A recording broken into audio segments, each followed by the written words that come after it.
Aja ngece karo wong ora duwe. Sebab sing ora duwe dina iki bisa dadi sing nulungi awakmu sesuk. Akeh wong kaya sing atine garing lan wong kere sing atine emas. Rezeki kuwi ora tansah diwujudake saka dhuwit. Rezeki sejati kuwi ora saka gaji, nanging saka rasa legawa lan pangapunten sing ora iso dituku. Wong sing seneng ngremehke sejatine mung nuduhke yen batine luwih melarat tinimbang dompete. Mula aja gumunggung karo sing kok duwe.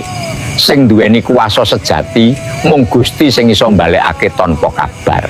Elinga le, wong ora duwe kuwi ora kanggo diremehke, nanging kanggo nguji sepira resike atimu saiki. Langsa